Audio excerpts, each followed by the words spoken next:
Halo Jesiers, di episode kali ini kita membahas penyakit berbahaya dalam Alkitab. Wabah virus corona kian membayangi kehidupan manusia. COVID-19 terus menyebar dan belum menunjukkan tanda-tanda untuk berhenti.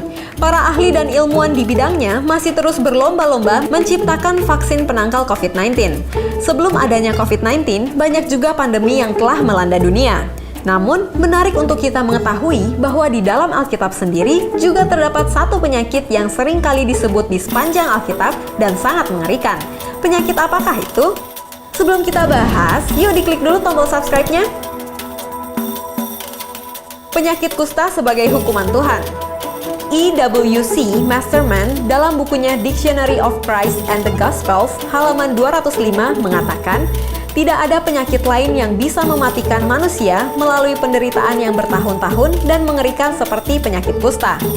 Di dalam Alkitab, penyakit kusta bukan dilihat semata-mata sebagai sebuah persoalan medis, melainkan sebuah persoalan teologis di mana kusta dikaitkan sebagai hukuman terhadap dosa tertentu. Bilangan 12 ayat 9-10 dan 2 Tawarik 26 ayat 19. Di kalangan orang Ibrani, penyakit ini dianggap najis dan berbahaya karena dapat menular. Oleh karenanya, seorang penderita kusta harus diasingkan dari masyarakat. Keluaran 13 dan 14 dan Lukas 18 ayat 12-19. Penyakit kusta dapat menjangkiti bagian manapun dari tubuh manusia. Mengapa ada anggapan demikian? Karena dalam Perjanjian Lama, dalam beberapa kasus, kusta terjadi sebagai akibat langsung dari hukuman Tuhan kepada orang-orang tertentu. Miriam dihukum Tuhan dengan penyakit kusta karena mengata-ngatai dan iri hati terhadap Musa. Bilangan 12 ayat 1-2, ayat 9-10. Gehasi, bujangnya Elisa, dihukum dengan kusta karena meminta pemberian dari Naaman yang sebelumnya sudah ditolak Elisa. 2 Raja-Raja 5 ayat 21-27. Raja Uzia. Ketika Raja Uzia merasa kuat, sombong, tinggi hati, dan tidak setia kepada Tuhan, maka Tuhan menghukumnya dengan penyakit kusta. 2 Tawarik 26 ayat 16-21. Karena itulah, maka orang Yahudi lalu beranggapan bahwa penyakit kusta adalah penyakit dari Tuhan. Bahkan, para tabib terkenal pada saat itu pun tidak pernah berupaya untuk menemukan obat bagi sakit kusta karena mereka percaya bagaimanapun sakit ini tidak bisa disembuhkan karena ini adalah penyakit yang diberikan langsung oleh Allah. Penderita kusta dalam Alkitab mengalami penderitaan fisik dan psikis. Secara fisik, muncul bintil-bintil kecil pada bagian-bagian tubuh tertentu. Bintil-bintil kecil ini makin lama makin banyak dan besar dan berisi nanah. Lalu bintil-bintil yang berisi nanah ini pecah sehingga area kulit yang diserang semakin membesar. Lama-kelamaan, seluruh tubuh penderita kusta akan dipenuhi dengan bintil-bintil semacam ini dan nanah-nanah yang sukar mengering. Bahkan ada kalanya bintil-bintil dengan nanah yang memenuhi seluruh tubuh penderita itu menjadi pecah sehingga nampak sangat mengerikan dan menakutkan. Di bagian tangan dan kaki, kusta ini bisa menyerang dengan hebat sampai membuat luka-luka yang menganga dan dalam. Bagian wajah pun tidak ketinggalan.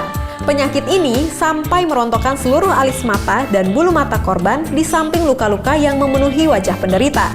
Sampai taraf tertentu, dia menyerang bola mata sehingga mata bisa membelalak, bahkan bisa sampai tertutup seluruhnya.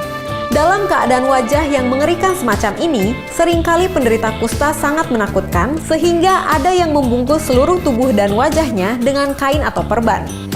Penyakit kusta ini juga menyerang sistem saraf ditandai dengan hilangnya daya rasa pada bagian-bagian tubuh tertentu, disusul dengan otot-otot yang melemah, namun ada juga urat otot yang mengencang sehingga jari-jari tangan mencengkram terus-menerus. Dalam tahap selanjutnya, jari-jari tangan dan kaki menjadi putus atau tanggal, bahkan bisa sampai putus seluruh kaki dan tangan penderita. Seiring dengan kehancuran tubuh, tali suara di kerongkongan pun menjadi bengkak, suara si penderita menjadi parau, serta nafas terengah-engah. Penyakit kusta yang demikian itu bisa berlangsung selama 9 tahun dan akan mengakibatkan kemunduran mental, bahkan pingsan tak sadarkan diri atau koma, dan akhirnya penderita bisa meninggal dunia. Secara psikis, penderita kusta mengalami penderitaan fisik yang luar biasa. Tapi sesungguhnya penderitaan fisik yang dialami penderita kusta pada masa itu tidak sebanding dengan penderitaan psikisnya. Penyakit kusta saat itu dianggap sebagai sebuah kenajisan sehingga penderita juga dianggap najis. Kepada penderita kusta dikenakan pakaian yang tercabik-cabik dan rambutnya harus dibiarkan terurai. Ia harus menutupi mukanya dan harus berteriak, "Najis, najis." Ia harus diasingkan dari masyarakat. Imamat 13 ayat 44-46. Teriakan najis-najis ini sebenarnya adalah peringatan bagi orang lain supaya tidak mendekati dirinya atau menjauh darinya. Jika tidak, maka orang itu akan menjadi najis pula. Pada zaman Yesus di Yerusalem, semua penderita penyakit kusta dilarang memasuki kota Yerusalem dan kota-kota lain yang bertembok keliling. Di dalam sinagog, ada ruangan khusus yang terpencil yang dikhususkan bagi mereka. Ruangan itu biasanya dalam ukuran sempit sekali dan disebut mekhitsah. Di dalam hukum agama Yahudi, ada 61 macam sentuhan yang bisa menajiskan. Yang pertama adalah menyentuh mayat, dan yang kedua menyentuh penderita kusta. Jadi, penderita penyakit kusta memang dianggap hampir sama dengan orang yang sudah mati. Jika ada penderita kusta yang menyandarkan kepalanya ke sebuah rumah, maka seluruh rumah itu pun menjadi najis. Menyapa atau memberi salam kepada penderita kusta di tempat umum pun dianggap melanggar hukum. Tak boleh ada orang yang mendekati penderita penyakit kusta kurang dari setengah meter. Kalau ada angin yang bertiup dari arah penderita kusta, maka semua orang harus menyingkir paling sedikit sejauh 50 meter. Para rabi Yahudi tidak akan mau membeli makanan apapun yang dijual di jalan yang dilewati penderita penyakit kusta. Bahkan, ada seorang rabi yang bangga karena ia selalu mengusir penderita kusta dengan cara melemparinya dengan batu. Sedang rabi yang lain lebih suka bersembunyi atau menyingkir jauh-jauh kalau melihat ada orang yang sakit kusta. Jadi, penyakit kusta adalah penyakit yang benar-benar telah memisahkan manusia dari sesamanya. Penderita penyakit kusta benar-benar tersingkir dari sesamanya. Inilah penderitaan psikis atau batin dari penderita kusta. Namun, di balik semua kengerian dan kenajisan seseorang yang menderita kusta, tertulis di dalam Alkitab, ada satu pribadi yang dengan penuh belas kasihan mengulurkan tangannya dan menyembuhkan orang dengan penyakit kusta. Pribadi tersebut adalah Yesus. Matius 4 ayat 1-4 dan Markus 1 ayat 40-45. Maka dari itu, percayalah, tidak ada penyakit yang terlalu berat untuk Tuhan Yesus tidak bisa sembuhkan. Demikianlah gambaran tentang penderitaan orang yang sakit kusta. Penyakit kusta, nama lainnya adalah lepra atau Hansen, sesuai dengan nama penemu virusnya sekaligus obatnya, yakni seorang ilmuwan Norwegia bernama Gerhard Henrik Armer Hansen pada tahun 1837. Pada zaman sekarang, kusta yang kini dikenal sebagai lepra ini sudah ditemukan obatnya dan penderita kusta bisa disembuhkan secara medis. Oke, segitu dulu ya Jesiers. Jika ada usulan atau pertanyaan, silakan masukkan di kolom komentar.